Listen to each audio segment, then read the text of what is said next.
Hi കൂട്ടുകാരെ, എൻ്റെ പുതിയ വീഡിയോയിലേക്ക് സ്വാഗതം. ഇന്ന് ഞാൻ നിങ്ങൾക്ക് പരിചയപ്പെടുത്തുന്നത് അറിയാത്ത കാര്യമല്ല, മലയാളികളായ എല്ലാവർക്കും അറിയുന്ന കാര്യം തന്നെയാണ്. ഞാനിപ്പോൾ ഇവിടെ ഗൾഫിലെല്ലാവരും അങ്ങനെ വാങ്ങിക്കുന്നതല്ലല്ലോ, അത് കാരണം കൊണ്ട് ഒരു വീഡിയോ എടുക്കാമെന്ന് വെച്ച്. നാട്ടിൽ സുലഭമായി കിട്ടുന്ന സാധനമാണ് ചക്കക്കുരു. ഇന്നലെ നെസ്റ്റോല് പോയപ്പോൾ ചക്ക വാങ്ങിച്ചത് കഴിച്ചു നോക്കുമ്പോൾ അതിനകത്തിരിക്കുന്ന കുരു കണ്ട, ഭയങ്കര തുടുത്ത കുരു, ചക്കക്കുരു. എന്നാൽ പിന്നെ അതെടുത്തിട്ട് കുറച്ച് തേങ്ങ അരച്ച് കറിയാക്കാമെന്ന് വെച്ച്. നോക്കിയാൽ ഒരേ ചക്കയുടെ കുരുവിൻ്റെ വലിപ്പം, നല്ല തുടുത്ത കുരു. നാട്ടിൽ നമ്മൾ ഈ കുരു ഒരാവശ്യമില്ലാണ്ട് തെങ്ങിൻ്റെ കടക്കൽക്ക് എറിയുന്ന സാധനമാണ്.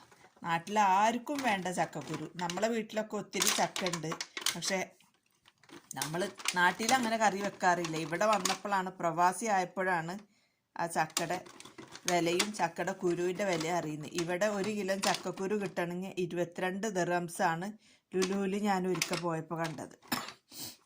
അത്രയും വില ഉണ്ട് ഇവിടെ. 1 ദിർഹംസിൻ്റെ വില നാട്ടിലെ 22 രൂപ 45 പൈസയാണ് ഇന്നത്തെ വിനിമയ നിരക്ക്. അങ്ങനെ വെച്ച് നോക്കുമ്പോൾ 1 കിലോ ചക്കക്കുരുവിൻ്റെ വില നിങ്ങളൊന്ന് ആലോചിച്ച് നോക്കിയേ എന്തോരുണ്ടെന്ന്. അത്രയും വില കൊടുത്തിട്ടാണ് ഇവിടെ പ്രവാസികൾ ചക്കക്കുരു വാങ്ങിക്കുന്നത്, ചക്കയും ചക്കക്കുരുവും.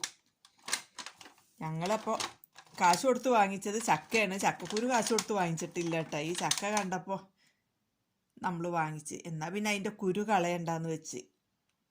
അപ്പോൾ ഇക്ക പറഞ്ഞ് ഒരു തേങ്ങ അരച്ചിട്ട് കറി വെക്കുന്നു. അങ്ങനെ ചക്കക്കുരു ഇന്നത്തെ സ്പെഷ്യൽ.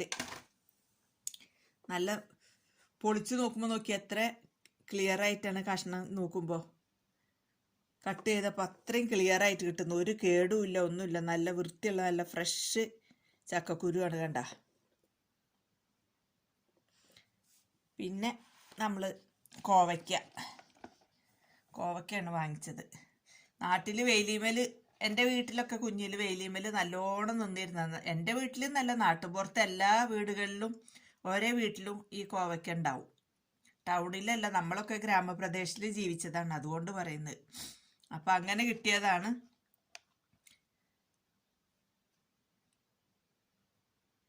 നെസ്റ്റോല് പോയപ്പോൾ കിട്ടിയതാണ്. അവിടെ നല്ല സൂപ്പർ കോവക്ക കണ്ടപ്പോൾ നമ്മൾ വാങ്ങിച്ച്. അതെന്നാ തോരനാക്കാന്ന് വിചാരിച്ച്. നല്ല തേങ്ങ ഒക്കെ ചിരകി ഇട്ട് കഴിഞ്ഞാൽ ഭയങ്കര ടേസ്റ്റ് ഉണ്ടായിരിക്കും. ഞങ്ങളിത് ഇടയ്ക്കിടയ്ക്ക് ഇവിടെ വാങ്ങിക്കാറുണ്ട് കേട്ടോ. ഇന്നിപ്പോൾ വീഡിയോ എടുക്കുമ്പോൾ, ചക്കക്കുരു വീഡിയോ എടുക്കുമ്പോൾ ഇതും കൂടി ഉൾപ്പെടുത്തിയെന്ന് മാത്രം. അങ്ങനെ ഇന്നത്തെ സ്പെഷ്യല് കോവക്ക തീയലും കോവക്ക തോരനും